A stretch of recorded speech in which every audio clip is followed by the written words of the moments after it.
옛적에 선지자들을 통하여 여러 부분과 여러 모양으로 우리 조상들에게 말씀하신 하나님이 이 모든 날 마지막에는 아들을 통하여 우리에게 말씀하셨으니 만유의 상속자로 세우시고 또 말미암아 모든 세계를 지으셨느니라.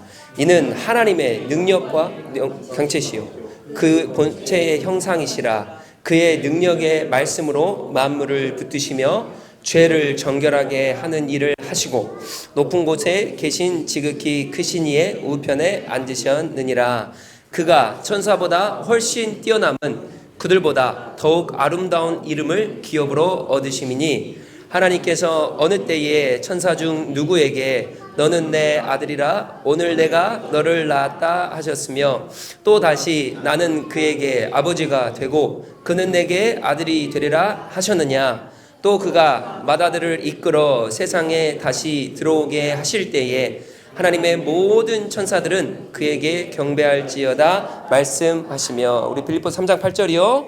또한 모든 것을 해로 여김은 내 주 그리스도 예수를 아는 지식이 가장 고상하기 때문이라. 내가 그를 위하여 모든 것을 잃어버리고 배설물로 여김은 그리스도를 얻고. 아멘.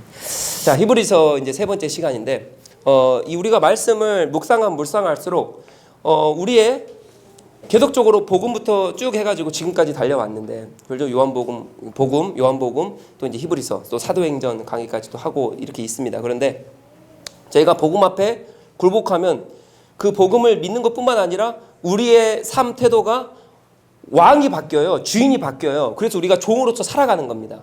우리가 그 종으로서 살아가는데 이게 실제로 내 삶의 모든 영역 가운데 영역의 통치자이신 그 예수 그리스도, 내 직장과 자녀와 삶과 건강과 재정 관리와 이 교회까지도 통치하시는 그 통치자이신 예수 그리스도가 왕 되시기 때문에 그분께서 명령하신 대로 내가 살아가야 된다는 거죠. 여기까지 다들 우리가 이제 설교를 쭉 나눴잖아요. 그래서 그분은 통치하시기 때문에 그 아름다움을 보면서 우리가 신앙생활하며 살아갑니다. 그래서 오늘은 우리가 어디까지 갈 거냐? 오늘은 우리 지성까지도 그분 앞에 굴복해야 된다를 들어갈 겁니다. 우리가 우리의 삶의 모든 영역을 다 그분 앞에 굴복해야 되는데 그 굴복하는 영역 중에 하나가 또 뭐냐? 지성까지도 그분 앞에 굴복해야 됩니다. 이 이성 또한 굴복해야 된다. 그래서 오늘 이 히브리서 세 번째 이 시간을 통해서 오늘 말씀에 천사가 등장을 하거든요. 그래서 근데 너무나도 저는 너무 하나님 앞에 감사해요. 근데 오늘 오후 사도행전 강의도 그거예요.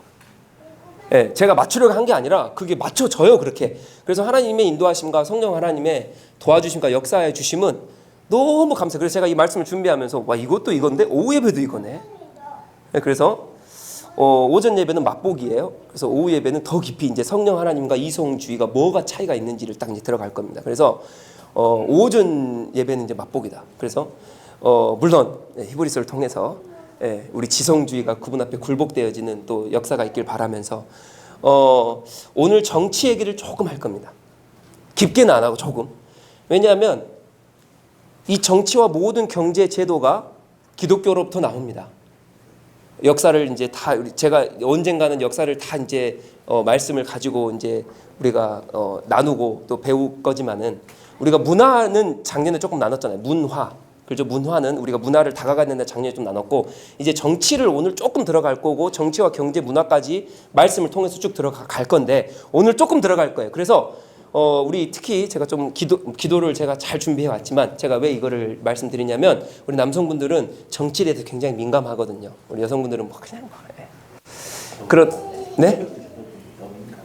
더 민감해지죠. 예, 이게 더 민감해집니다. 그러나 이제 이승만 대통령 오늘 등장하실 거고요. 막 등장할 텐데 이런 것들이 말씀에서 비춰져야 됩니다. 그래서 지성이 굴복되어져야 된다는 건 정치 세계, 역사관, 경제관, 문화관 이런 모든 것들이 그분 앞에 말씀으로 굴복되어지는 것을 말합니다. 내가 주님 앞에 그렇게 굴복되어지는 건 살아가는 것은 우리 하나님은 정치도 관여를 하시고 모든 것을 통치하시는 분이 그 예수 그리스도이시기 때문에 거기에 바른 시각을 가지고 가야 되거든요. 그렇기 때문에 오늘 깊게는 안 들어가 조금. 근데 또 말씀을 전하다가 또 제가 안전해버릴 수도 있어요. 그러나 들어갈 수도 있기 때문에 조금 민감하신 분들은 오늘 설교만을 가지고 판단하지 마시고 그렇죠? 저희 더복처치는 시리즈로 계속 가기 때문에 예, 쭉 편안하게 기도하는 마음으로 제가 이미 기도를 하나님 앞에 하나님 제가 이 설교를 해야 되는데 좀 도와주세요. 예, 이미 다 했기 때문에 걱정하지 마시고 예, 그래서 이제 6월 달부터 10월 달까지 5개월 동안 이제 추천 도서가 나왔습니다. 저기는 윤리, 정치, 책 뭐 다 들어가 있습니다. 그게 기독교 신앙으로 어떻게 바라봐야 되는지를 나와 있습니다. 저기에. 그래서 저 책 필독서입니다. 그래서 꼭 읽으셔야 돼요. 기독교인이라면 반드시 읽어야 될 예, 책입니다. 그렇기 때문에 기독교 서적이라 딱 나온 건 아니지만 예, 저기에 윤리, 또 정치, 경제 다 들어가 있습니다. 그래서 그걸 어떻게 기독교 시각으로 바라봐야 되는지를 예, 그 시각 중에 첫 번째 단추가 이제 오늘 이제 히브리서 세 번째 강의다. 그래서 어떻게 인간을 인간답게 만들 수 있나. 그래서 이런 것 같아요. 저희가 하나님의 히브리서를 설교를 하면서 하나님의 뜻 말했죠. 하나님의 뜻은 반드시 이루어집니다. 맞습니까? 내 뜻이 이루어지는 게 아니라 하나님의 뜻은 반드시 이루어집니다. 하나님의 말씀은 이루어진다. 하나님의 뜻이죠. 말씀이죠. 그 말씀은 이루어집니다. 왜요? 말씀이 로고스 대신 예수 그리스도거든요. 예수 그리스도가 통치하시기 때문에 그분의 통치한 통치 영역은 그분의 뜻과 말씀이 반드시 이루어집니다. 자, 그럼 두 번째로 그분의 뜻과 그분의 말씀은 무엇입니까? 세상의 축복과 물질의 번영과 그런 게 아니라 하나님의 뜻은 뭐다? 고난이다. 그렇죠? 우리가 이걸 그래서 왜 고난이 왜 중요하냐? 지난주에 설교예요. 왜냐하면 예수 그리스도를 통해 받는 고난, 예수 그리스도가 가장 가치 있는 분이거든요. 지난주에 나눴잖아요. 그분이 가장 가치 있는 분입니다. 그분이 세상의 그 어떤 모든 것보다 가장 가치 있는 분이기 때문에 그분을 통해 받는 모든 고난과 이게 너무 그래서 그 고난도 기쁨으로 받는 게 누굽니까? 우리 기독교인들이에요. 그렇죠? 그 고난은 반드시 하나님의 뜻이기 때문에 이루어집니다. 그 맞죠? 그렇기 때문에 그러나 그 고난 가운데 우리가 기쁨으로 그 고난 가운데 행복과 그 고난 가운데 세상이 줄 수 없는 그런 모든 희락과 모든 평화와 화평을 가지고 그 고난을 이겨나가는 게 누굽니까? 기독교인이고 그게 신약성경이에요. 초대교회를 살아가는 초대교회의 그 정신을 받들어 살아가는 우리입니다. 그렇기 때문에 오늘 우리가 볼 것은 예수 그리스도가 가장 가치 있는 분입니다.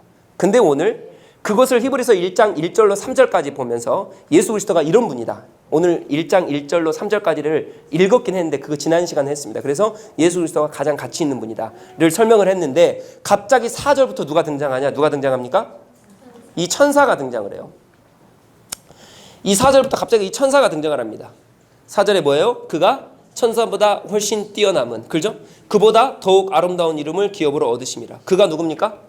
예수 그리스도가. 그죠? 3절에 계속 1절부터 3절까지 예수 그리스도 쭉 설명합니다. 우리 지난 시간에 했어요. 예수 그리스도가 가장 가치 있는 분이에요. 그래서 그가 천사보다 훨씬 뛰어남은, 이렇게 시작을 합니다. 그러니까 여기서 누가 등장을 하면 천사가 등장을 해요. 그러니까 이때 당시에 히브리서 배경을 보면 이때 유대인들이 어떻게 생각을 하냐면 예수 그리스도보다 천사가 더 가치 있다 생각하는 거예요. 예수 그리스도보다 천사가 훨씬 더 자기들에게는 더 유익이 된다라고 생각을 하는 거예요. 그러니까 히브리서 기자가 말씀드렸잖아요. 뭐 인사 그런 거 없습니다. 자기소개 그런 거 없어요. 그냥 1장 1절부터 예수 그리스도 선포해버리는 거예요. 얼마나 급했으면 예수 그리스도 선포하면서 쭉 예수 그리스도가 1장 1절부터 3절까지 이런 분이야 라고 하면서 4절에 너희들이 높인 그 천사보다 더 높고 위대하고 비교 불가한 분이다. 4절부터 바로 집어요. 그래서 이때 당시 히브리서는 많은 고난과 박해 가운데 있었지만 그 박해를 이겨낼 수 있는 힘은 누구예요? 예수 그리스도밖에 없어요. 예수 그리스도가 가장 가치 있는 분이에요. 그리고 박해받는 그 성도들 중에서도 어떤 생각을 하냐? 천사가 더 예수 그리스도보다 더 위대하다를 생각하고 있기 때문에 박해 가운데 있는 너희들아 신앙을 바로 세워야 돼. 그러면서 천사가 아니라 천사 숭배가 아니라 예수 그리스도다를 선포하는 겁니다. 근데 이것이 똑같이 우리에게도 적용이 돼요. 우리에게도 똑같습니다. 왜냐하면 우리도 마찬가지로 세상의 그 어떤 것보다 누가 가치 있습니까? 예수 그리스도가 가치 있는 겁니다. 돈, 명예, 자녀, 건강, 모든 세상의 내 직장 모든 것보다 예수 그리스도가 가치 있다. 왜 그러냐면 그분이 통치자고 그분이 왕이시고 그분이 나를 다스리시기 때문에 그분의 로고스 대신 예수 그리스도가 이 땅 가운데 오셔서 나 가운데 빛을 비춰주셔서 그 빛으로 살아가는 우리는 예수 그리스도만 바라보고 그분의 뜻은 반드시 이루어지기 때문에 그 빛으로 말씀의 뜻을 쫓아 살아가는 우리는 그 어떤 것보다 더 위대하고 더 가치 있는 게 뭐다? 예수 그리스도다. 그래서 천사보다 더 예수 그리스도가 가치 있다. 세상의 그 어떤 것보다 예수 그리스도가 가치 있다. 그러니까 히브리서 이 수신자들에게만 말하는 게 아니라 누구에게도 말합니까? 우리에게도 똑같이 말하고 있는 거예요. 자, 그래서 그들이 가지고 있는 이 사상은 천사 숭배 사상입니다. 이것을 좀 보면서 우리가 이제 지성까지도 굴복해야 된다를 이제 말씀으로 결론을 맺을 건데, 자, 그럼 한번 들어가 봅시다. 자, 이때 당시 히브리서가 우리 배경을 다 공부했기 때문에 고난이 있었습니다. 고난이 있었고, 두 번째는 이제 천사 숭배 사상이 있었습니다. 왜 이때 당시에는 이 사람들이, 히브리서인들이 왜 천사를 숭배하고 있었냐? 이것 때문이에요. 환상 때문입니다. 환상. 환상은 뭡니까? 이 꿈으로 환상 보고, 이 눈으로 보는 그 환상, 그거 얘기하는 거예요. 이거를 이때 당시에 이 수신자들은 환상을 보고 싶은 거예요. 누구를 보고 싶어서요? 천사를 너무 보고 싶어서. 그래서 나 꿈꾸고 싶어. 나 천사 보고 싶어. 이때 당시 사람들이 그런 거예요. 그래서 천사에 대한 그 환상을 꾸면 더 높은 신앙, 더 높은 어떠한 신앙의 경지에 도달한다고 이 사람들이 생각했습니다. 그래서 내가 천사의 환상을 보거나 어떤 천사의 꿈을 꾸면, 내가 천사를 딱 보면, 아, 내가 더 높은 신앙의 경지에, 그러니까 천사 우월주의인 거죠. 더 높은 신앙의 경지에 이룰 수 있다라고 하는 이 생각이 만연해 있었어요. 그래서 어떤 천사를 본 사람들이 있다 그러면 그 사람을 막 우러러봅니다. 야, 저 사람 신앙인이야. 근데 그 누구랑 똑같아요? 현 시대랑 똑같아요. 그죠? 방언한다 그러면, 우리 지난 시간에 방언 깊게 나눴잖아요. 2시간 넘게 나눴잖아요. 그죠? 방언한다 그러면 신앙이 좋은 것 같고, 그죠? 뭐 막 교회 헌금 많이 하고 교회 봉사 많이 하고, 또 이걸 떠나서 또 신비주의, 그죠? 막 치유하고 막 병자 일으키고 막, 그죠? 막 이빨을 금으로 바꾸고 기도했더니 막 금가루가 떨어지고, 막 그러면 와, 저 사람 대단해, 위대해. 맞죠? 그러니까 이게 뭐예요? 이게 다 천사 숭배랑 똑같은 거라고요. 지금 환상을 보고 싶어. 왜요? 더 우월주의에 빠지니까. 근데 결론입니다. 우리는 우월주의에 빠지지 않습니다. 왜요? 제가 말씀드렸죠. 신비주의, 방언도 하나의 신비주의였죠. 우리는 신비주의에 빠지지 않습니다. 왜요? 방언 자체가 누구께로 인도합니까? 방언이 예수 그리스도께로 가요. 예수 그리스도가 누구십니까? 로고스 대신 말씀이십니다. 말씀, 그분의 뜻이에요. 그렇기 때문에 말씀보다 더 위에 있을 수는 없습니다. 근데 이때 당시에 사람들은 어떻습니까? 이걸 너무 보고 싶은 거예요. 천사 우월주의와 천사를 보고 환상을 보면 어떻습니까? 내가 먼저 좀 된 것 같아. 그래서 이때 당시 사람들이 어떠냐면, 이게 그래요. 이게 그렇습니다. 뭐 표적으로 일어나면 좋은데, 천사를 봤다라고 하는 이 환상은 뭐 증명이 가능합니까? 내가 그냥 천사 봤어 그러면 끝나는 거예요. 맞잖아요.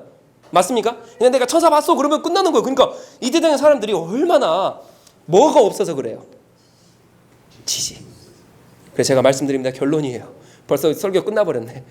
지식이 없으면, 지식도 예수 그리스도의 지식으로 가득 채우지 않고 이 지식이 굴복되지 않으면 우리가 이 혼탁한 세상 가운데 빨려 들어갈 수밖에 없는 거예요. 그러니까 신비주의로 갈 수밖에 없는 겁니다. 이해가 되십니까? 그러니까 자꾸 돈이 보이는 거예요. 신비주의만 보입니까? 자꾸 직장이 보이는 거예요. 말씀보다 더 직장이 먼저 가잖아요. 자녀가 먼저 가잖아요. 건강이 우선순위가 되잖아요. 신앙생활의 어떤 모형, 형태, 제가 지난 시간에 형태, 방언도 모형이라고 그랬죠. 형태, 표적, 보여지는 어떠한 현상. 우리는 현상에 집착하지 않잖아요. 근데 자꾸 현상에 집착하는 거예요. 뭐가 없으니까? 예수 그리스도엔 지식이 없으니까. 그게 문제예요. 자, 그럼 천사가 누굽니까? 그러니까 이때 당시에 사람들이 예수 그리스도를 믿는 유대인들이었잖아요. 그래서 그 예수 그리스도를 믿는 것 때문에 박해를 받고 있단 말이죠. 그러니까 지식이 있는 거예요. 근데 지식이 그냥 얕은 지식인 거예요. 그냥 교회 다니고 그냥 예배하고. 그러니까 이런 지식만 조금만 있어도 이 천사 환상을 보는 그 우월주의에 빠지지 않는다 이거죠. 그럼 보세요. 천사가 누굽니까? 성경이 기가 막히게 잘 나와 있어요. 제가 지금 5구절을 가져왔는데 5개보다 더 많이 있습니다. 뭐 창세기, 시편, 누가복음, 히브리서, 요한계시록, 오늘도 히브리서 지금 나오죠. 1장에 쭉 나와요. 천사가 너무 많아요. 근데 천사가 요약해보면 그렇습니다. 저는 친절하기 때문에 다 읽지 않고 요약해서 가져왔어요. 자, 요약해서 이런 겁니다. 천사는 영적인 존재입니다. 맞죠? 영적인 존재예요. 영적인 존재이기 때문에 우리보다 우월합니까? 아니라고요. 영적인 존재인데 영적인 존재의 이유가 있습니다. 보세요. 그리고 그들의 역할은 매우 다양합니다. 그 역할이 뭐냐? 첫 번째로 하나님께서 그의 뜻을 이루기 위해 사용하시는 영적 존재래요. 하나님께서 그의 뜻을 이루기 위해, 하나님의 계시된 뜻을 이루기 위해 사용하시는 존재들이 영적 그 천사들입니다. 두 번째, 하나님을 찬양합니다. 천사들은 하나님 계속 찬양해요. 그렇죠? 그래서 우리가 저 죽어서 천국 가면은 하나님을 영화롭게 계속 찬양합니다. 그리고 이 땅 가운데서 천국을 살아가는 우리 또한 왕 되신 그분을 계속적으로 찬양합니다. 맞습니까? 지금도 찬양한 게 뭐였잖아요. 맞습니까? 우리가 그분을 찬양하는 존재들이에요. 천사들도 마찬가지는. 그리고 세 번째, 하나님의 명령을 수행하는 자들일 뿐 아니라 네 번째, 사람들을 보호하고 인도하는 자들입니다. 등등등 너무 많아요. 그러니까 사람들을 뭐예요? 보호하고 인도하는 자들이, 우리들을 보호하고 인도하는 자들이 누구다? 천사다. 근데 어떻게 천사를 숭배하냐고요. 천사는 우리를 보호하고 인도하는 사람들이에요. 우리 곁에 서서 우리를 지켜주고 보호해주고. 하나님의 뜻이 무엇입니까? 많은 뜻 중에 하나가 뭐예요? 그리스도인들을 통해서, 교회를 통해서 뭐예요? 하나님의 뜻을 확장해 나가시죠. 그 뒤에 누가 있다? 천사를 통해서, 주의 사자를 통해서 보호하시고 지키시고 인도하십니다. 그게 천사의 역할이에요. 근데 우리를 보호하고 보호하는 그 천사를 어떻게 한다? 히브리서 이 수신자들은 숭배하는 거죠. 뭐가 없어서? 이게 없어서, 지식이 없어서. 근데 이게 누구랑 똑같아요? 한국교회랑 똑같아요. 신비주의에 빠져가지고. 제가 캄보디아에서요. 캄보디아에서 제가 6개월 동안 단기 선교를 이제 사역을 하고 들어왔는데, 그때 한 2개월 동안 그 은사 사역하시는 이제 목사님들이 많이 들어오셨어요. 근데 그 은사를 사용하시는 분들의 그 특성을 여러분 잘 아셔야 되는데, 뭐가 없냐? 첫 번째, 지식이 없어요. 제가 좀 이따 나눌 겁니다. 은사주의는 한계를 추가하면 뭔가 더 있어 보입니다. 그러니까 뭔가 봤다는 거예요. 뭔가 했다는 거예요. 나 방언한다. 야, 내가 병자를, 야, 나 뭐 했다? 야, 나 이거 했어. 그러니까 뭔가 한계를 더 추가하면 뭔가 더 있어 보여. 그러니까 이게 뭐가 없어서 그럽니까? 지식 이성이 부족해서 그래요. 뭐가 없어서. 말씀으로 돌아가잖아요. 그래서 우리 한국 역사를 보시라고요. 한국 역사를 보시면 답이 딱 나와요. 우리 한국 역사가 하나님께서 우리나라를 성장케 하시면서 기독교가 같이 부흥을 했는데, 죄송하지만 기독교가 부흥하면서 성장도 같이 했는데 우리나라가, 근데 우리나라가 성장함에 있어서 뭐가 필수적으로 필요했냐면, 뭐가 필요했습니까? 지난주에 나눴다시피 기도원. 이게 우리나라는 기도로 세워진 나라입니다. 그래서 이 기도의 역할이 대단해요. 근데 잘 보십시오. 이 기도원들이 지금 왜 다 사라졌냐? 뭐가 없습니까? 지식, 말씀이 없어요. 다 은사만 다. 야, 너 이거 해. 말씀이 없어요. 말씀을 설교를 하는데 말씀이 없습니다. 설교는 막 해요. 근데 말씀이 없습니다. 그 지식이 없는 거예요. 예수 그리스도는 지식이 없으니까, 그게 하나님의 말씀은 영원합니다. 성경에 나와 있어요. 영원해야죠. 근데 뭐가 없습니까? 말씀이 없기 때문에 기도원들이 오래가지 못하는 거예요.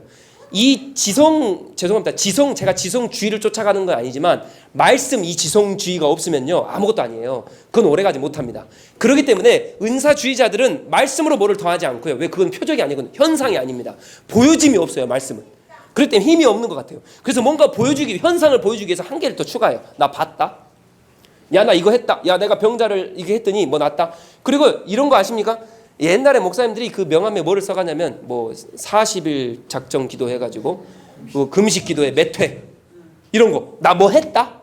뭐예요? 현상이라고. 현상. 구별하셔야 돼요. 구분. 그걸 왜 걷다 써요? 왜 보여주냐고요.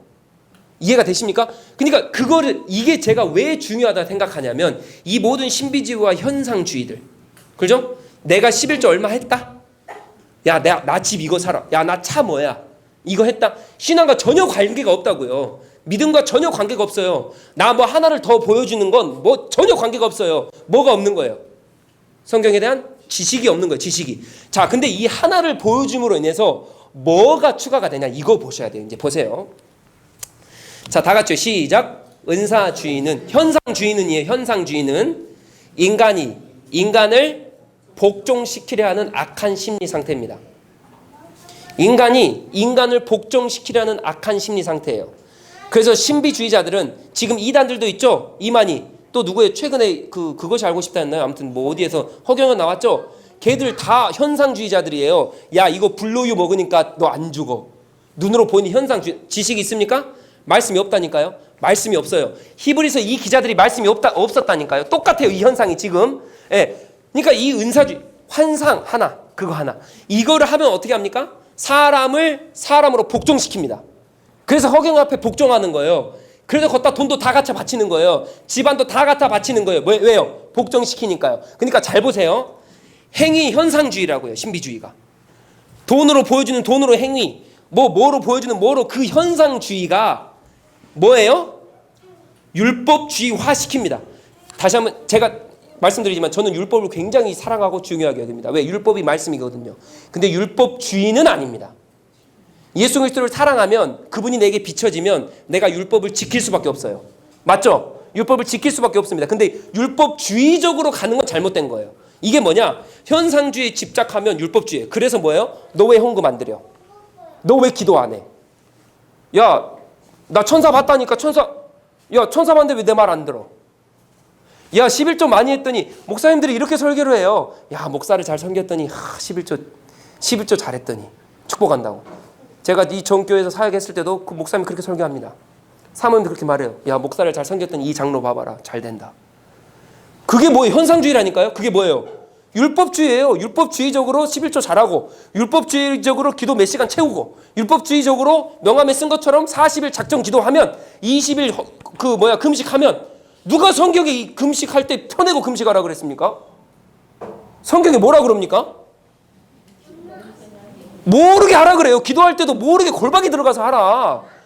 근데 그 지식이 없으니까 이 현상주의로 빠지는 거예요. 그게 뭐예요? 율법주의로 갑니다. 이제 율법주의가 되면 뭐가 됩니까? 이게 계급화가 돼요. 그래서 허경영 밑에 사람들이 계급화처럼 따라다닙니다. 그 밑에 얼마나 많이 붙습니까? 제가 캄보디아 이야기하다 말았는데요. 제가 은사주의 하시는 그분들한테 그분들이 계속 캄보디아에 오니까 섬김 사역, 이런 제가 통역을 해야 되거든요. 영어로 통역을 해야 될 거 아니에요. 그러니까 통역을 옆에 붙어 있어요. 계속 사역을 하는데, 야, 그 은사주의자들의 목사님들 가운데서도 계급이 있더라고요. 쫙 보여지지 않지만 계급이 있습니다. 근데 제일 높으신 목사님이 나가는데 제가 그 뒤에 따라가서 통역을 해야 되잖아요. 그래서 따라 나가는데 제가 이 신발 하나를 그냥 아무 생각 없이 제가 신발 하나를 신는데 몇 시간이 걸리겠어요. 그냥 자연스럽게 신었어요. 근데 그 행동을 보고, 야, 감히 목사님이 나가신데 안 튀어나가 막 그러는 거예요. 감히 목사님이 가신데 빨리 튀어나가야지. 지금 네 신발씩 막. 내가 왜 혼나고 있지 도대체. 내가 뭐예요? 계급이에요. 계급합니다. 한국교회가 목사들을 계급합니다. 하나님께서 모든 성도를 하나님 제사장으로 부르셨어요. 맞습니까? 목사는 일개 목사 따위인 거예요. 똑같은 성도입니다. 아십니까? 장로, 권사, 직책, 요가 계급화 아닙니다. 계급화 아니에요. 절대 아니에요. 우리 교회는 아니라고 다들 아시죠? 자기 이름 내세우는 거 이거 계급화입니다. 이런 거 아닙니다. 근데 다 이렇게 돼 있다고요. 그래서 교회가 계급화처럼 돼 있습니다. 그래서 성도면 조금 부족해서 조금 삐쩍삐쩍거리고, 장로면, 목사면, 그래서 목사들이 먹는 식탁 다르고 장로들이 먹는 식탁 다르고, 이런 게 다 뭡니까? 계급입니다. 계급. 율법주의라고요. 현상이라고요. 현상. 이게 뭐냐고요. 지금 성경에 뭐라 그러냐고. 사도 바울이 목사는 말씀을 맡은 자로 배나 존경할 뿐이지 존경을 구걸하거나 말씀을 맡은 자기 때문이에요. 제가 이거 천사 숭배 안 풀어드리면 어떻게 아실 건데요? 어떻게 세상 살아가실 건데요? 이거를 풀어주는 제 직책이라고요. 근데 제가 반대로 생각할까요? 우리 권사님이나 우리 장로님 집사님들이 설거지 안 해주고 밥 안 해주면 제가 여기서 점심에 밥 어떻게 먹을 건데요? 똑같은 거라고요. 똑같은 거. 뭔 계급이냐고요. 뭐가 없어서 문제예요? 지식이 없어서 망한다고요. 교회가. 지식이 없어서 망한다고요. 교회가. 예수 그리스도 때는 지식이 없는 거예요. 그러니 뭐가 됩니까? 계급화가 되면서 복종하는 거예요. 왜 목사한테 왜 복종합니까? 그런 교회에 있으면 싸우셔야 돼요. 당장 나오셔야 돼요. 당장. 우리는 오직 말씀 앞에, 예수 그리스도 앞에 복종하는 거예요. 그게 문제라고 지금 찝는 거예요. 그게 문제라고. 봐요. 누가 예수 그리스도보다, 누구보다, 천사보다, 이 천사 숭배보다, 은사주의보다, 보여지는 행위주의, 현상주의보다, 돈보다, 명예보다, 그 교회의 어떤 그것보다 누가 더 중요하다? 그가 훨씬 더 뛰어나다. 예수 그리스도가 훨씬 더 뛰어나다. 반드시 짚잖아요. 히브리서 기사가. 근데 왜 우리는 자꾸 계급화를 시키냐고요. 왜 우리는 자꾸 누구에게 복종시키냐고요. 뭐가 없어서 그럽니까? 예수 그리스도를 알아가는 지식이 없어서요. 사도 바울이 계속 말합니다. 사도 바울이 계속 말해요. 오늘 빌립보서 3장 8절을, 이게 굉장히 중요한 구절입니다. 보세요. 또한 모든 것을, 사도 바울이 가진 모든 것이에요. 지식, 명예, 자존심, 모든 것을 다 뭐로 여긴다? 해로 여김은 내 주 그리스도 예수를 아는 지식이 뭐하다? 가장 고상하기 때문이라. 가장 고상하다. 예수 그리스도를 아는 지식. 그러니까 사도 바울이 계속적으로 그의 서신에는 말을 합니다. 예수 그리스도를 알아가는 지식을 그걸 사모해야 된다. 그리고 거기까지 표대를 향하여 가는 거. 거기까지 자라나라. 예수 그리스도밖에 없다. 예수 그리스도밖에 없다. 그분을 아는 지식. 오늘 이 아는 지식을 제가 오후 예배 때 더 풀어드릴 거예요. 이 사도행전을 통해 그 사도들이 설교한 설교문을 보면 딱 남아요. 그들이 말한 그 예수 그리스도 지식이 무엇인가? 그걸 이제 사도 오후 예배 때 이제 풀어드릴 거니까 오셔야 됩니까? 안 오셔야 됩니까? 자, 사모하는 마음으로, 갈급한 마음으로 딱 오시면 돼요. 이거를 또 기가 막히게 성령 하나님께서 어떻게 2주에 탁 다 주셨는지 저 너무 감사해요. 예수 그리스도 지식이 가장 고상하다고요. 그분을 아는 가장 지식이. 그래서 우리는 예수 그리스도를 알아가는 지식, 인식하는 이 이성, 이 체계가 가장 중요합니다. 자, 그러면 이제 우리가 마지막으로 이제 풀게. 그러면 예수 그리스도를 알아가는 지식은 신앙에만 국한되어 있지 않는가를 반문을 하셔야 됩니다. 우리가 예수 그리스도를 아는 지식에까지 자라가라 그러는데 사도 바울이 그것만 말합니다. 뭐 세상 학문 배워라 그럽니까? 제가 세상 학문을 무시하는 게 아니에요. 사업적인 걸 다 무시하는 게 아닙니다. 잘 들으셔야 돼요. 그 모든 것의 첫 출발이 뭐다? 예수 그리스도고 그분이 사업도 통치하고 지적인 것도 통치하고 세상의 것도 다 통치하기 때문에 그분의 지식을 먼저 배우지 않고선 이게 보이지가 않습니다. 오늘 그걸 잠깐 보여드릴 거예요. 그래서 사도 바울이 왜 자기의 지식, 그 율법주 중에 최고의 율법주이고 학자 중에 최고의 학자, 철학자 중에 최고의 철학자가 누굽니까? 사도 바울이에요. 다 버렸다니까요. 다 버리고 뭐만 내 주 예수 그리스도를 아는 지식만 그가 가장 고상하게 여겨서 그거에 목숨 바친 사람이 사도 바울이에요. 그 지식, 세상 지식을 무시했다가 아니에요. 그걸 왜 배설물로 여길 수밖에 없냐? 예수 그리스도의 지식이 없으면 그게 보이지가 않는다니까요.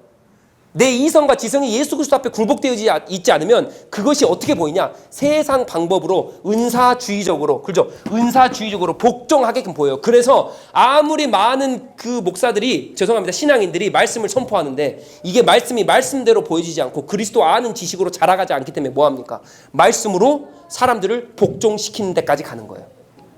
얼마나 죄악인지 아십니까? 차라리 말씀 모르면 좋겠어요. 근데 말씀을 아는 자들이 말씀을 전하면서 그 말씀 앞에 복종시킨다니까요. 율법주의화 시켜서 무서움을 조성해가지고 너 왜 11조 안 들어? 왜 돈 안 바쳐? 왜 뭐 안 해? 해가지고 뭐합니까? 복종시켜요. 교회 복종시킨다고요. 이게 이 현상이 얼마나 무서운 현상인지 아시겠어요? 근데 이게 똑같이 세상 가운데 똑같아요. 돈에 굴복하게 만들고. 맞죠?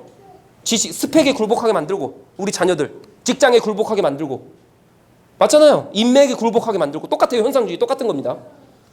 그러니까 이 그리스도를 알아가는 이 지식이 세상 가운데 아무런 영향력이 없다면 지금 제가 설교할 필요가 없죠. 우리가 예수 그리스도를 따라갈 필요가 없는 겁니다. 근데 제가 단언코 말하건대 예수 그리스도를 알아가는 지식이 세상의 지식을 뛰어넘는 지식이며 이 지식을 바로 볼 수 있게 하는 첫 단추라고요. 오늘 그거를 제가 역사적으로 보여줄 거예요. 그래서 제가 정치를 조금 말한다는 겁니다. 자, 그래서 봅시다. 자, 그러면 이 사도 바울도 똑같이 말하잖아요. 이 예수 그리스도 아는 고상한 지식. 세상의 모든 지식이 아니라 예수 그리스도 아는 고상한 지식. 왜 그렇게 얘기를 하냐? 이게 세상의 모든 영역 가운데 예수 그리스도를 아는 지식이 다 들어가기 때문이에요. 그래서 내가 지금 우리는 세상을 살아갑니다. 그래서 이게 굉장히 중요합니다. 이제 적용입니다. 그래서 내가 사업을 하든 자녀를 뭘 하든 뭐 관계를 하든 인맥을 쌓든 스펙을 쌓든 다 예수 그리스도를 아는 지식을 먼저 쌓아야 된다는 것을 내가 말씀드리는 건데 보세요. 지금 미국이 뭐가 문제가 생기냐면 미국도 난립니다. 우리 한국은 은사주의가 먼저 출발을 해요. 물론 말씀이 먼저 출발하다가 은사주의가 굉장히 많이 들어온 게 우리 한국이에요. 그래서 은사주의 해가지고 이단도 굉장히 많이 빠집니다. 근데 이제 미국이 이 은사주의가 좀 나와요. 아십니까 혹시? 우리 한국, 그러니까 기독교의 역사가 미국이 깊지만 은사주의적인 게 미국이 한국보다 조금 이렇게 만연해 있지 않아요. 왜냐하면 나라 자체가 기독교 국가니까 그래요. 미국은. 그래서 그 기독교 국가를 무시하지 못합니다. 그래서 은사주의, 신비주의는 한국이 강하고요. 미국은 좀 약했는데 세상에 지금 미국에서 은사주의가 이제 우리가 지금 허경영 이렇게 밝혀지듯이 하나하나 다 밝혀지기 시작해요. 근데 그게 놀랍게도 놀라지 마십시오. 미국인들이 빠지는데 그걸 주동하는 사람이 누군지 아십니까? 기가 막히게 한국 사람이에요. 거기서 똑같은 짓거리 하고 있어요. 이야, 그래서 유튜브 찾아보시면 나옵니다. 예, 그것이 알고 싶다부터 해가지고 다 찾아보시면 미국이 지금 어떤 상황이 나오거든. 야, 이 미국이 예수 그리스도를 아는 지식이 많이 타락하는 걸 보니, 많이 지식이 없어져 가는 걸 보니 그 기독교 국가가 이제 신비주의로 물들기 시작합니다. 그래서 미국인들이 많이 빠져 있어요. 그래서 거기도 똑같아요. 한국이랑 우리 이만희 빠진 사람 데리고 올 수 있으니까 못 데리고 옵니까? 거기도 똑같아요. 이상하게 똑같아요. 근데 미국 사람들이 어떻게 싸우냐면, 내가 이것을 자녀를 빼오고 법적으로 구속하고 다 시켜가지고 이 법적으로 이기면 자녀를 빼올 수 있다라고 생각하는데, 우리 한국 보십시오. 이만희랑 싸워서, 허경이랑 싸워서, JMS랑 싸워서 법적 다 했잖아요. 싸워서 이기면 자녀 빼올 수 있으니까 못 빼옵니까? 못 빼와. 그러니까 걔들은 그 신비주의는 우리나라 와서 배워야 돼. 걔 못 빼오거든요. 근데 열심히 지금 막 법적 싸움 지금 막 하고 있는 단계예요. 우리는 이미 다 했고, 이미 다 한 상태고, 다 했는데도 못 배우는 걸 우리 알았잖아요, 이제. 그러니까 미국은 지금 그런 단계란 말이죠. 근데 자, 미국이 그래도 말씀으로 청교도 신앙이거든요.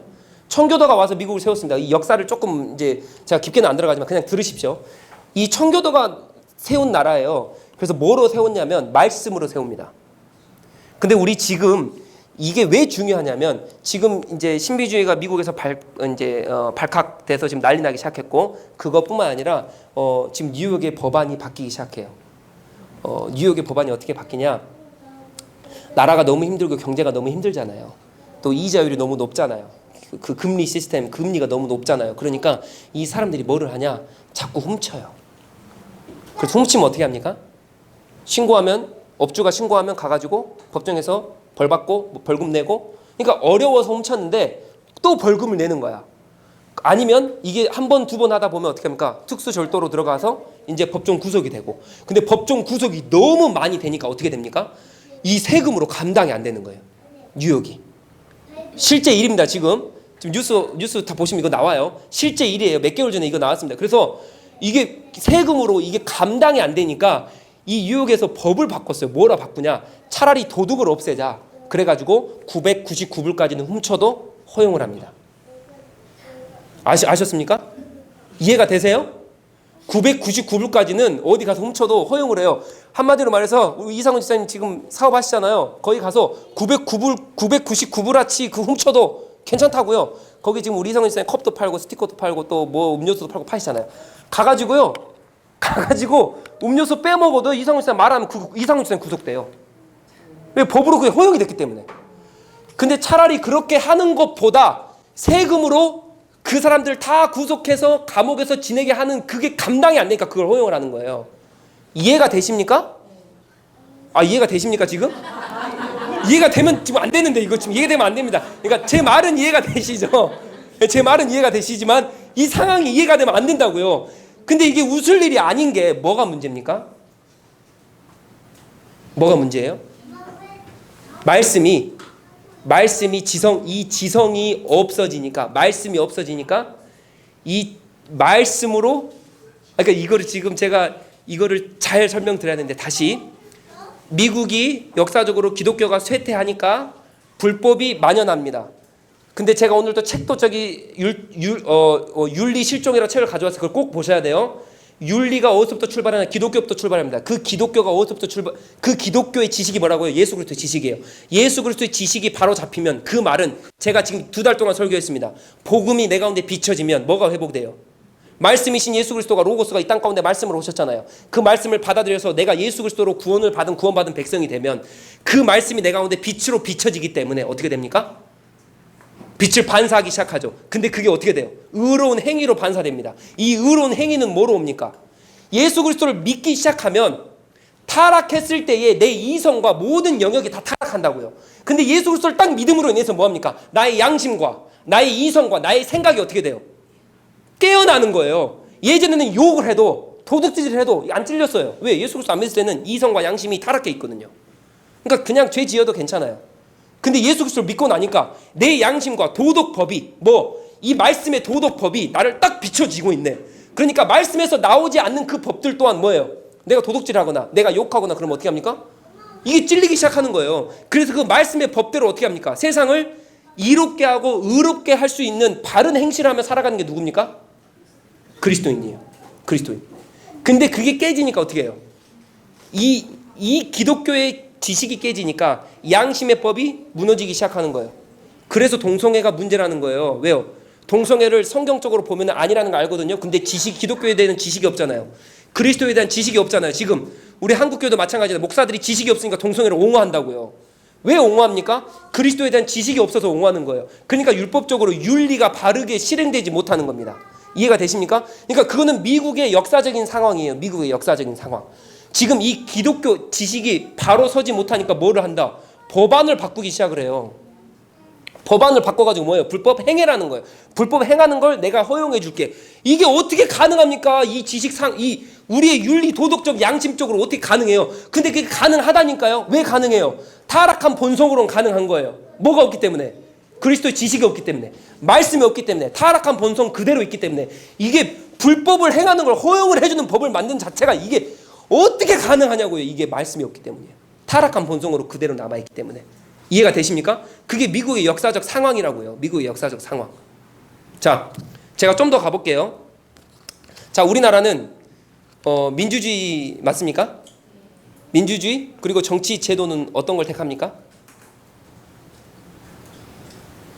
정치 제도는 민주공화제를 택합니다. 네, 다들 아시죠? 아실 거예요. 우리는 민주공화제를 택합니다. 그래서 우리가 과반수가 투표를 해서 찬성을 하고 뭘 합니까?